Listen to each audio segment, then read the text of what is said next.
book that goes to this little Geoffrey here that we got down at South Carolina, and it's called The Legend of Geoffrey. So we're going to hop into it, and I hope you guys stay and learn Geoffrey's story. So it's the Birthday Club edition. Geoffrey was a very busy giraffe.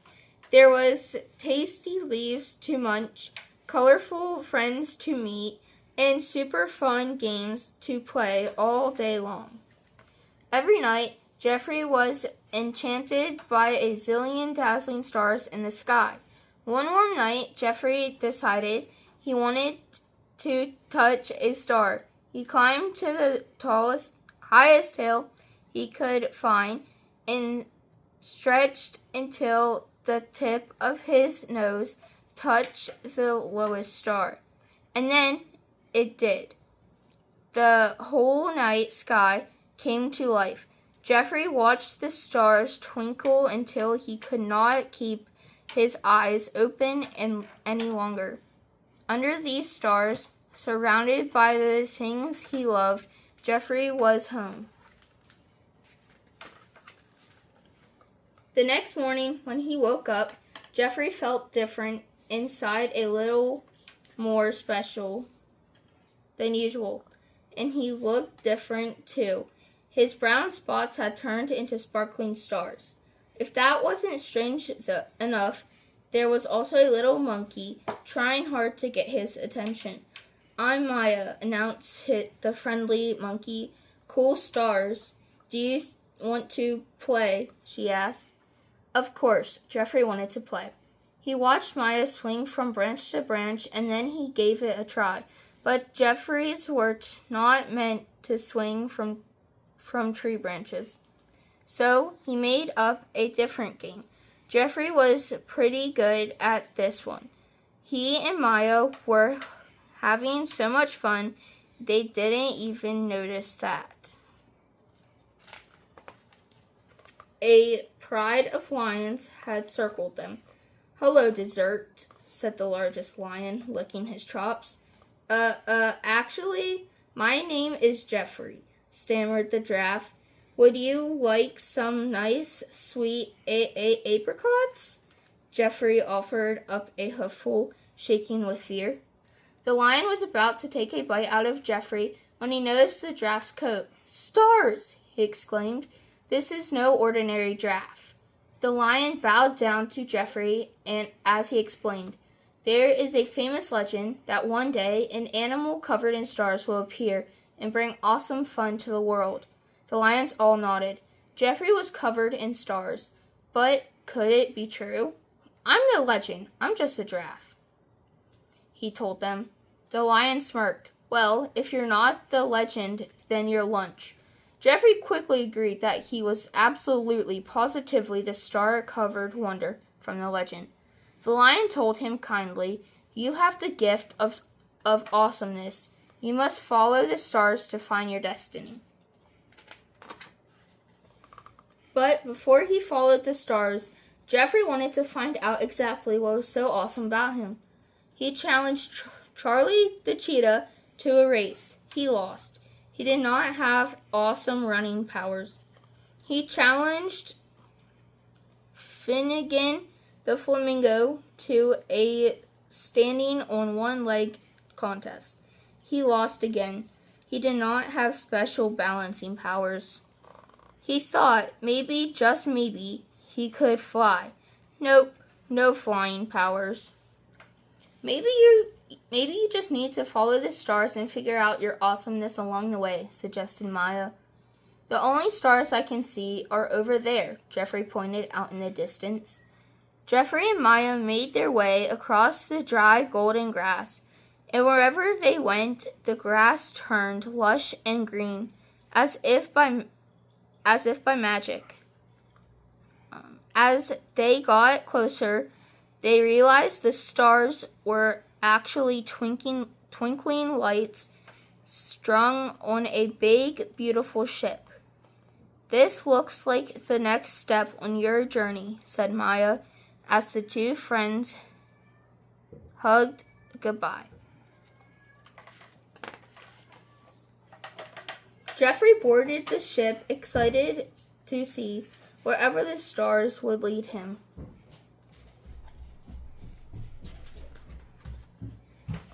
After many days and nights sailing across the sea, the ship docked in New York City. Geoffrey got a bite to eat and took a good look around at the buildings and strange little creatures. He started to feel lost and far from home. He thought about Maya and the lions who told him about the legend that said he should follow the stars. But which stars? Should he follow the stars on Broadway? No, these were probably not the right stars. The gigantic spinning star seemed to be calling his name, but it just made him dizzy. Maybe he needed to get even closer to the stars, to the night sky, to find his way, but not that close. Or maybe he would be better off figuring this out with his feet on the ground. He was trying to decide which way he should go when he spied a monkey on the street who reminded him of Maya. Geoffrey lifted the worn little stuffed animal. As he did, the monkey magically came to life. "Who are you?" demanded the monkey. Demanded the scrappy stuffed animal. "Where is Lulu?" That way? Geoffrey pointed at the pedicab up ahead, where they could just see the red pom-pom on a little girl's pink hat. He and the monkey jumped in a taxi and pointed the way. But there were so many cars that soon they couldn't see the red pom-pom or any sign of Lulu at all, and so they hopped out.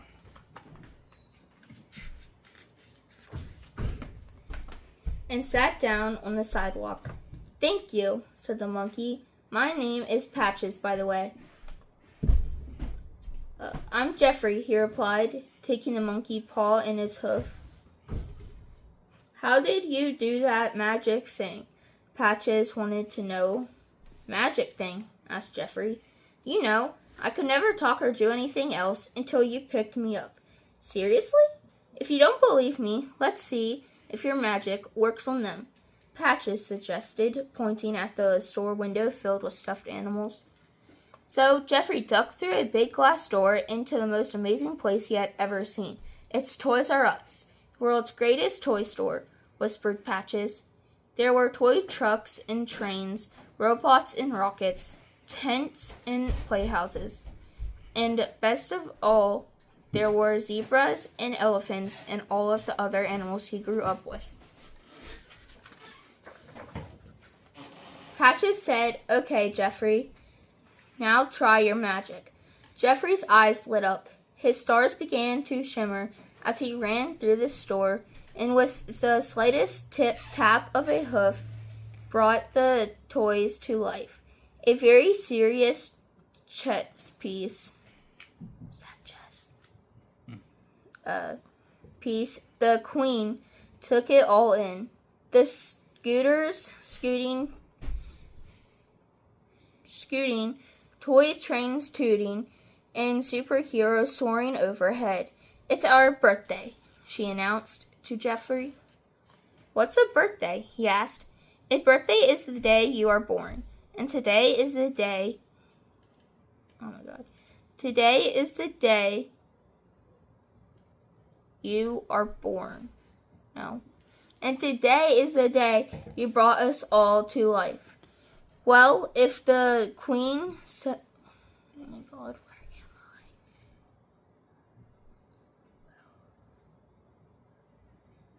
Well, if the queen said so, thought Geoffrey, it must be true.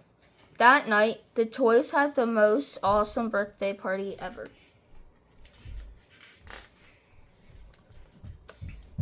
Early the next day, a parade of excited little children began to file into ToysRus. "Happy birthday," said one sweet grandma to her youngest grandson. "Now let's see what awesome toy we can find for you." When Geoffrey heard "Happy birthday," his velvety ears perked up. "A real-life birthday." Geoffrey began to stack some wooden blocks. "Happy birthday," said he. What? Oh. The little boy ran to the tower of colorful blocks, and his grandma smiled. "Happy birthday," said a man in paint-splattered pants to his daughter. "Let's find a great present for you." Geoffrey went to work again. "Excuse me," he said to the little girl. Every artist needed an easel. Here, her eyes lit up.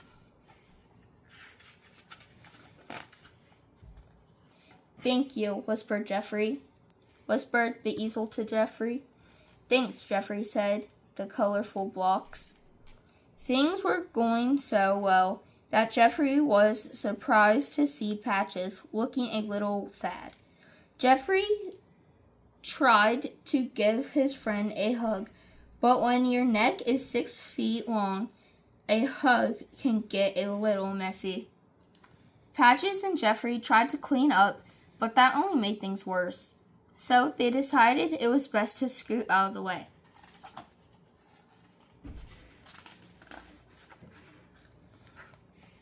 Patches smiled at Geoffrey. "You're a really good friend," he said, "but I miss being home with Lulu." A shiny red fire truck piped in. "I would love to find a home. We would all love to find homes and kids to be friends with," added a funny little robot. "Well, then I will find a home for each of you," Geoffrey promised. His stars began to glow, and the toys hummed with excitement. One by one, Geoffrey went about finding the perfect child to take home each of his new friends. Geoffrey and Patches looked around at all of the happy children heading out of the store with their new toys when suddenly they spotted Lulu. They hopped on a scooter and raced over to Lulu just in time. "I think this monkey will be perfect for you," Geoffrey told her. "Patches, I thought I would never see you again," Lulu squealed. She hugged her long-lost friend and looked up at Geoffrey. "Thank you for finding him." Looking out at the stars in the city sky, Geoffrey was happy. He knew now that his destiny was to find the perfect toys for children and the perfect home for toys. Under these stars, surrounded by the friends he loved, Geoffrey was finally home again.